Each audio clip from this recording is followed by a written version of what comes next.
સૌથી પહેલો જ એમસીક્યુ છે કે ભાઈ 5 સેમી ત્રિજ્યા વાળા વર્તુળના કોઈ બિંદુ P આગળ દોરેલો સ્પર્શક કોણ છે? તો કે ભાઈ સ્પર્શક છે PQ. એ કેન્દ્ર O માંથી પસાર થતી રેખાને બિંદુ એ છેદે છે. OQ બરાબર 12 સેમી હોય તો PQ છે એની લંબાઈ કેટલી થાય? જો સૌથી પહેલું ભાઈ તમને શું કીધું છે? તો કે મને એક ભાઈ વર્તુળ આપ્યું છે, બરાબર છે. ચાલો, સરસ મજાનું વર્તુળ છે. વર્તુળની ત્રિજ્યા કેટલી આપી છે? તો કે ભાઈ વર્તુળ છે એનું પેલા કેન્દ્ર એક આપણે દોરી લઈએ. તો કે ભાઈ વર્તુળનું કેન્દ્ર આ સરસ મજાનું કેન્દ્ર છે, બરાબર છે. આ શું છે? કેન્દ્ર છે. અને હવે તમને એવું કીધું છે કે ભાઈ 5 સેમી ત્રિજ્યા, એટલે ત્રિજ્યા આપી છે કેટલી ભાઈ? તો કે ત્રિજ્યા આપી છે 5 સેમી. હવે એવું કીધું છે વર્તુળના કોઈ બિંદુ P આગળ દોરેલો સ્પર્શક છે એ PQ છે એ કેન્દ્ર O માંથી, તો સાહેબ આ O થઈ ગયું કેન્દ્ર, અને O માંથી પસાર થતી રેખાને બિંદુ એ છેદે છે અને OQ બરાબર 12 સેમી હોય, બરાબર છે. OQ બરાબર કેટલા છે? તો સાહેબ OQ બરાબર 12 સેમી આપ્યા છે. તો કે ભાઈ સ્પર્શક આર્યો, જો સ્પર્શક આપણને ખબર છે કે ભાઈ સ્પર્શક છે એ વર્તુળના કેટલા બિંદુ એ છેદે? ખાસ આ લીટી યાદ રાખજો, સ્પર્શક છે ભાઈ વર્તુળને એક બિંદુ એ છેદે. આ બિંદુ આપી દીધું છે Q, અને આ OQ તમને અંતર કેટલું આપ્યું છે? તો OQ તમને અંતર આપ્યું છે 12 સેમી, અને આ બિંદુ તમારે P છે. તો તમારે જોઈએ છે PQ ની લંબાઈ, એટલે આ જોઈએ છે, બરાબર છે. ટેક્સ્ટ બુક નો બેઠો ક્વેશ્ચન છે. PQ ની લંબાઈ જોઈએ છે. હવે અગાઉના ચેપ્ટર ની અંદર તમને ખબર છે સાહેબ ત્રિપુટી તમે કીધી હતી, બરાબર છે. ધ્યાન રાખજો ભાઈ, ત્રિપુટી કીધી હતી 5, 12 અને 13 8મા ચેપ્ટરમાં કીધી હતી. ભૂલે ચૂકે આ ભૂલ ન કરતા ભાઈ કે 5 આવી ગયા સાહેબ, 12 આવી ગયા તો જવાબ 13 આવે. 13 ઓપ્શનમાં છે, જવાબ સાચોય પડે, આપણે રાજી થઈ જાય, પણ જવાબ ખોટો છે ભાઈ. કારણ કે ત્યારે મેં એવું તમને કીધું તું ભાઈ, આ છે ને આ કર્ણ છે, અને અહીંયા ભાઈ કર્ણ તો તમને 12 આપેલો ભાઈ, એટલે ત્રિપુટી નો લાગે. કર્ણ આપી દીધો છે, આ કર્ણ છે, સમજાય છે? તો ખાસ જોજો. તો સાહેબ આને કેમ ગણશી? જો કઈ નહીં ભાઈ, જો આપણને ખબર છે પાયથાગોરસનું સરસ મજાનું સૂત્ર છે, કર્ણનો વર્ગ બરાબર પેલી બાજુનો વર્ગ પ્લસ બીજી બાજુનો વર્ગ. હવે કર્ણ કોણ છે? 12 નો વર્ગ હું ડાયરેક્ટ લખી નાખું છું 144. OP એટલે ત્રિજ્યા એટલે 5 નો વર્ગ થાય 25, અને PQ ખબર નથી. 25 ને ઓલી બાજુ જવા દો એટલે 144 માઇનસ કેટલા થશે? 25, બરાબર થઈ ગયું PQ નો સ્ક્વેર. તો PQ નો સ્ક્વેર બરાબર મને મળ્યા 119.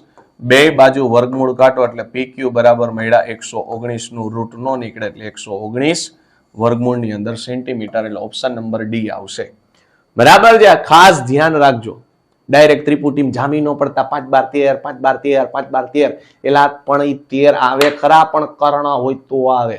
અહીંયા તો કર્ણ કેટલા આપ્યા? 12 આપ્યા ભાઈ, સમજાયું? હાલો નેક્સ્ટ.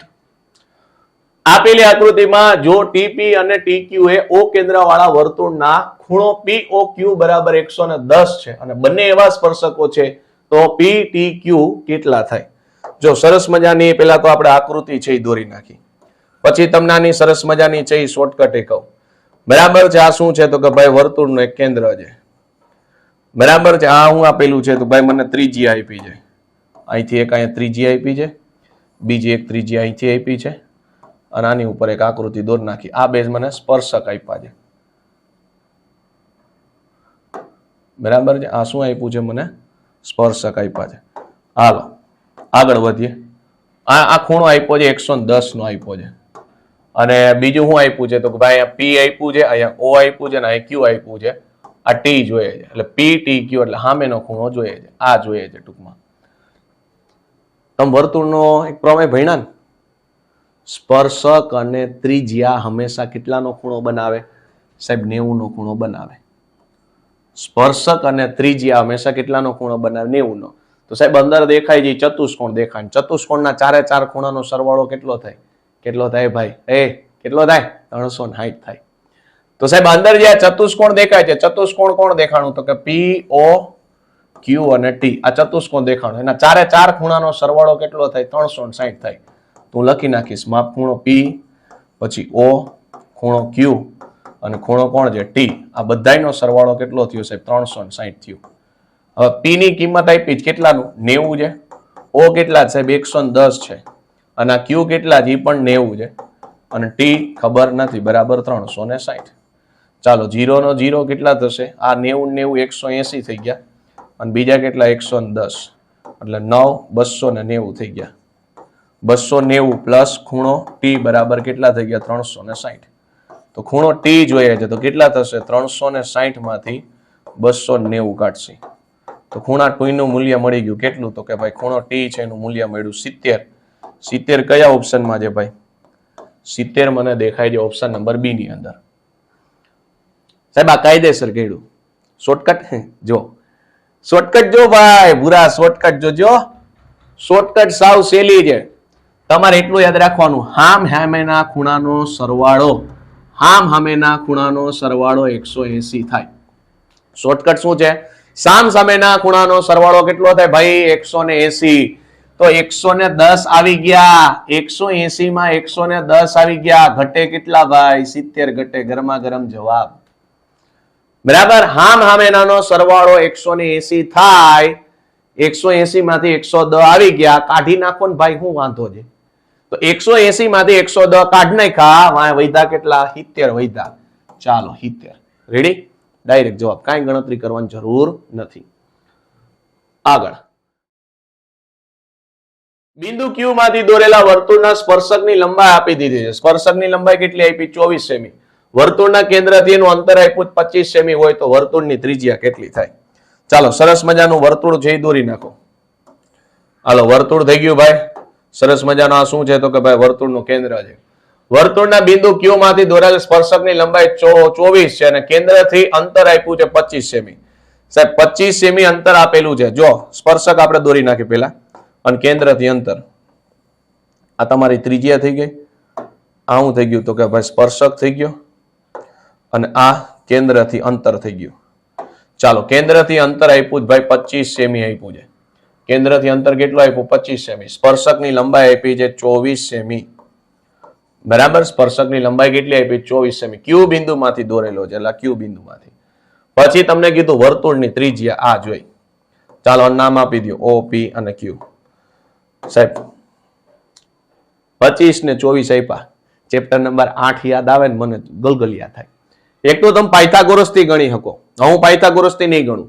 બરાબર, કર્ણનો વર્ગ બરાબર પેલી બાજુનો વર્ગ અને બીજી બાજુનો વર્ગ પાયથાગોરસ થી થાય.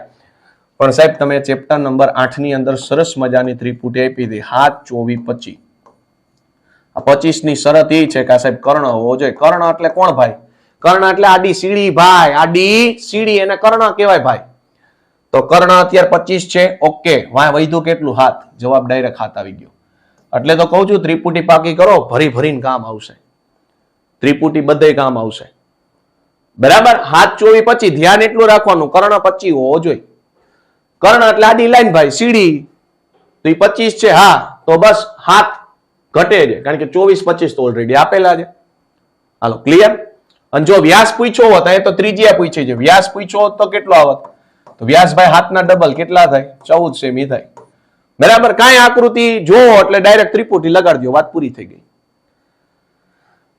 આગળ, ઓ કેન્દ્ર વાળા વર્તુળને બિંદુ માંથી દોરેલો સ્પર્શક પી અને પીબી વચ્ચેનો 80 નો ખૂણો રચાતો હોય તો ખૂણો પીઓએ શોધો.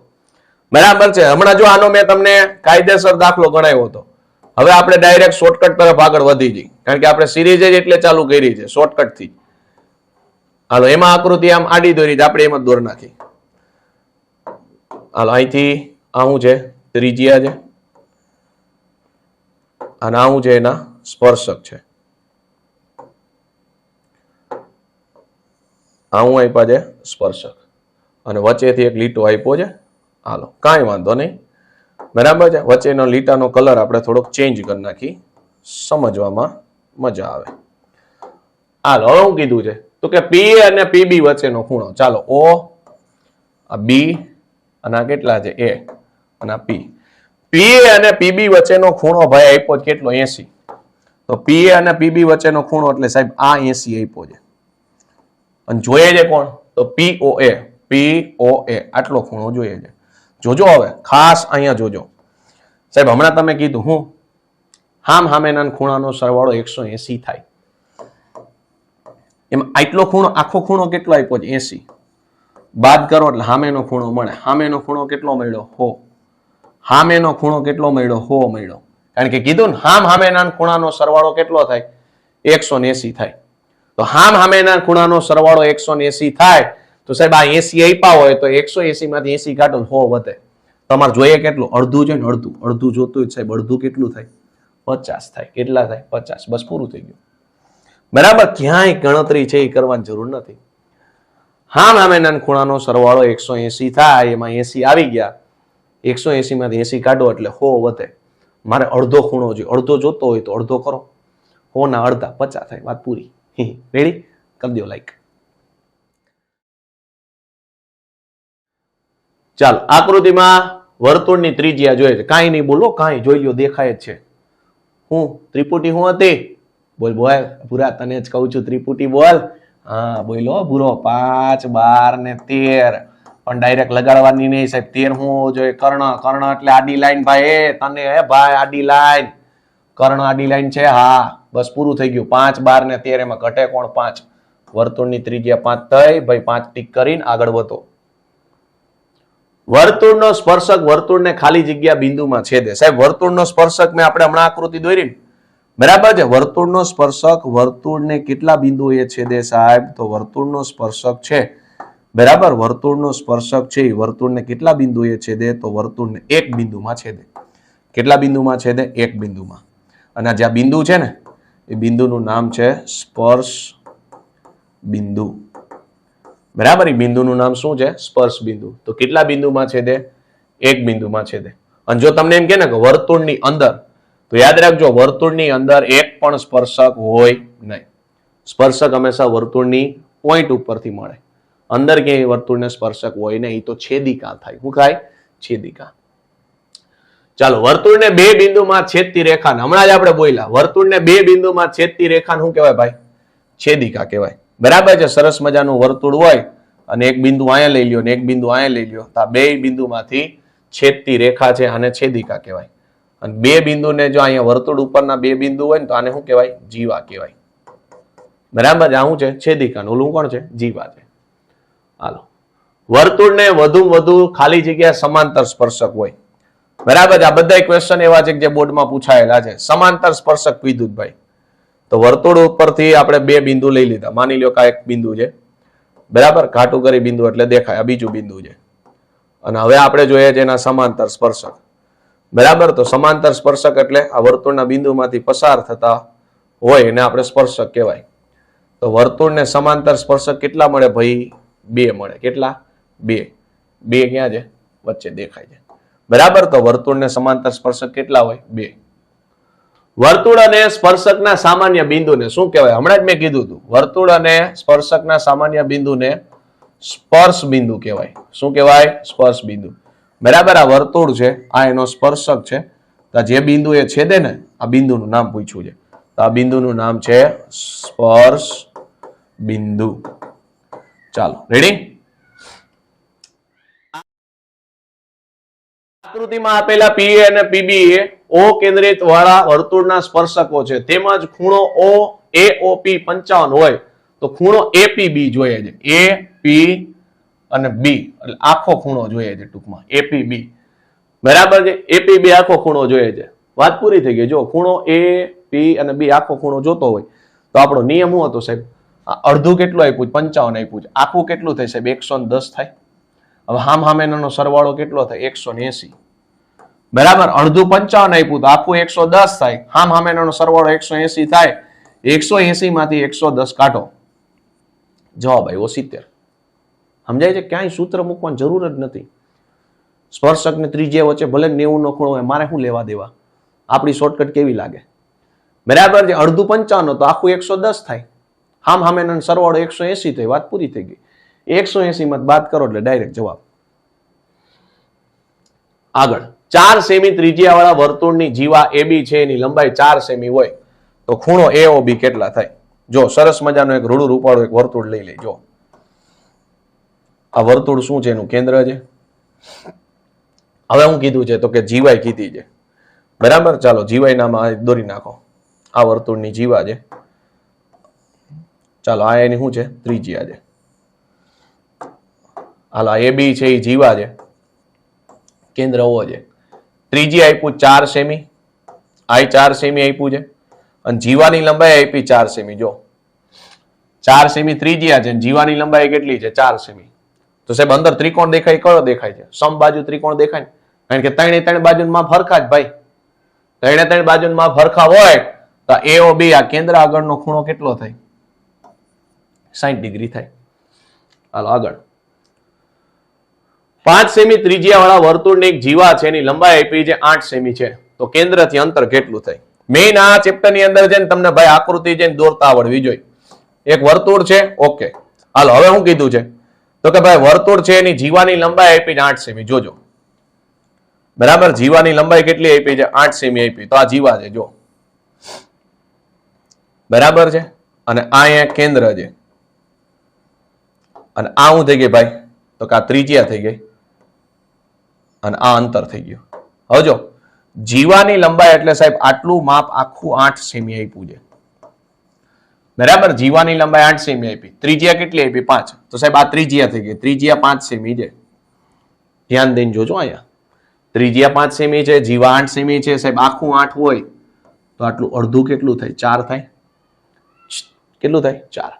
અને હવે કઈ બોલવા જેવું છે આમાં? કાંઈ બોલવા જેવું રાખ્યું જોવો તો સાહેબ. શું લાગે આમાં? શું લાગે? હે હે હા, ત્રિપુટી લાગે. ત્રિપુટી હતી સાહેબ 3, 4 અને 5. સાહેબ 4, 5 આવી ગયા. 5 કર્ણ છે, જોઈ લ્યો. હા 5 કર્ણ છે. વધ્યું કોણ? 3. જવાબ આવે 3. વાત પૂરી. બરાબર, જવાબ કેટલો આવે? 3. એટલે હજી સુધી તમે ચેપ્ટર 8 નો જોયું ને તો જોઈ લેજો ભાઈ. ત્રિપુટી એમાં ઘણી બધી લખાવી છે, બધી કામની છે અને અત્યારે દાખલા એનાથી જ સોલ્વ થાય છે. હાલો આગળ. ચતુષ્કોણ ABCD છે એને એક વર્તુળને પરિગત છે. જો AB બરાબર 5.2 સેમી, BC બરાબર 8.7 સેમી, CD બરાબર 10.3 સેમી, તો DA કેટલા થાય? વર્તુળની અંતર્ગત આપ્યું છે. ચતુષ્કોણ ABCD એક વર્તુળને પરિગત છે, બરાબર છે. કાંઈ નથી. જો એક સરસ મજાનો વર્તુળ છે અને વર્તુળની અંદર કોણ આપ્યું છે? તો કે ભાઈ સરસ મજાનો એક ચતુષ્કોણ આપ્યો છે, બરાબર છે. જા રહ્યો. ચાલો, સરસ મજાનો એક ચતુષ્કોણ આપ્યો છે. નામે આપી દો A, B, C અને D. ચાલો AB કેટલા આપ્યા છે? 5.2. BC કેટલા આપ્યા? 8.7. CD આપ્યા છે 10.3. AD ખબર નથી. તો સાહેબ આવો દાખલો પૂછે ને કઈ નહીં કરવાનું, હામ હામેની બાજુનો સરવાળો હરખો કરી દેવાનો, બરાબર છે. હામ હામેની બાજુનો સરવાળો હરખો કરી દેવાનો. હામ હામે એટલે કોણ થાય? AB છે, એની સામે કોણ થાય? CD. અને નીચેની બાજુ BC છે, એની સામેની બાજુ કઈ થાય? AD. આ જે એની સામેની બાજુ આ થાય અને નીચેની છે એની સામેની બાજુ ઉપરની થાય. અને કિંમત મૂકી દો, બસ પૂરું થઈ ગયું. આ 5.2 છે, આ કેટલા છે? 10.3. 8.7 છે અને આ AD ખબર નથી. 10 ને 5 15. જવાબ આવ્યું 15.5 અને 8.7 આ બાજુ આવશે એટલે માઇનસ થશે, બરાબર. AD મળ્યા. 15.5 માંથી કેટલા? 8.7 છે એ બાદ કરવાના, એટલે 15 માંથી 7 કાઢવાના છે. એટલે કેટલા વધશે ભાઈ? 15 માંથી 8 કાઢશો એટલે 8 મળ્યા અને 14 માંથી 8 ગયા એટલે 6 મળ્યા. 6.8 મળે છે. AD કેટલું મળે છે? 6.8. 6.8 એટલે ઓપ્શન નંબર B. ચાલો સમજાણું? તો ચતુષ્કોણ વાળા દાખલા પૂછાય કઈ નહીં કરવાનું, હામ હામેની બાજુ છે અને તમારે હરખાવી દેવાની. આગળ છે બે સમકેન્દ્રીય વર્તુળો છે, બરાબર છે. એની વર્તુળની ત્રિજ્યા 29 છે અને બીજાની 20 સેમી છે. તો મોટા વર્તુળને કોઈ પણ જીવા જે નાના વર્તુળનો સ્પર્શક થાય તેની લંબાઈ કેટલી? પેલા તો સાહેબ સમકેન્દ્રીય વર્તુળ આવ્યો. સમકેન્દ્રીય વર્તુળનો મતલબ થાય બેયના કેન્દ્ર કેવાય છે? હરખા જ હશે. એટલે આ પેલું વર્તુળ છે કે જેની ત્રિજ્યા કેટલી આપી? 20 સેમી. આ બીજું વર્તુળ છે કે જેની ત્રિજ્યા કેટલી આપી છે? તો કે જેની ત્રિજ્યા મને આપી છે 29. જોજો હવે આ વર્તુળનું પેલા કેન્દ્ર છે. હાલો, આ પેલા વર્તુળની ત્રિજ્યા છે, આ બીજા વર્તુળની ત્રિજ્યા છે. અને હવે તમને શું કીધું છે? તો કે મોટા વર્તુળનો કોઈ સ્પર્શક. તો સાહેબ આ પેલા મોટા વર્તુળની ત્રિજ્યા, આ નાના વર્તુળની ત્રિજ્યા અને આ એનો સ્પર્શક થઈ ગયો. ચાલો હવે જો તો મોટા વર્તુળની ત્રિજ્યા કેટલી છે સાહેબ? આ મોટા વર્તુળની ત્રિજ્યા છે 29. આ નાના વર્તુળની ત્રિજ્યા કેટલું છે? 20 છે. અને માની લો કે આનું નામ એમ છે, આ ઓ છે, આ એ અને બી. તમારે જોઈએ છે કોણ? તો કે મોટા વર્તુળનો કોઈ પણ જીવા, એટલે મોટા વર્તુળની જીવા એટલે કોણ થાય? એ બી. જે નાના વર્તુળ માટે સ્પર્શક થાય. સ્પર્શક એટલે નાના વર્તુળ માટે સ્પર્શક એ બી થયો. એટલે ટૂંકમાં એ બી પૂછેલું છે સાહેબ. વળી પાછું જો 20, 29 છે. 20, 29 ત્રિપુટી હતી. શું ત્રિપુટી હતી? 20, 21 અને 29. બસ ત્રિપુટી આવી ગઈ ભાઈ. 20 છે, 29 છે. 29 ની શરત હું આ સાહેબ? કર્ણ હોવો જોઈએ. બાકી પાયથાગોરસ થી થાય. વાયા વૈધા સાહેબ 21. હવે આટલું 21 હોય ને તો આ 21 થાય. તો ટોટલ કેટલું થાય સાહેબ? 21 દુને 42 થાય. તો બસ પૂરું થઈ ગયું. સ્પર્શકની લંબાઈ 42 આવી ગઈ. બરાબર છે. પાયથાગોરસ નું સૂત્ર મૂકવું જ નથી ભાઈ. ડાયરેક્ટ ત્રિપુટી આવડે એટલે વાત પૂરી થઈ ગઈ. રેડી? એટલે 20 અને 29 આપ્યા હતા. બાકી કોણ ઘટતું? 21 ઘટતા હતા. 21 ના ડબલ એટલે 42. ચાલો આગળ વધો.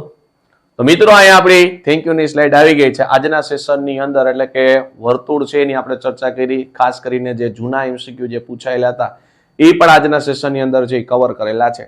ખાસ સ્પર્શક છે એ કોને કહેવાય? સ્પર્શક કેટલા બિંદુમાં છેદે? સમાંતર સ્પર્શક કેટલા હોય? ત્રિપુટી વાળા દાખલા મેં તમને સોલ્વ કરાવ્યા. પછી આકૃતિ વાળા જે દાખલા હતા એ પણ પૂછાય છે. તો ખાસ એકવાર વિડીયો છે એ પાછો એકવાર રિવાઇઝ છે એ કરી લેજો, જેથી કરીને આના માર્ક છે એ કપાય નહીં. Thank you.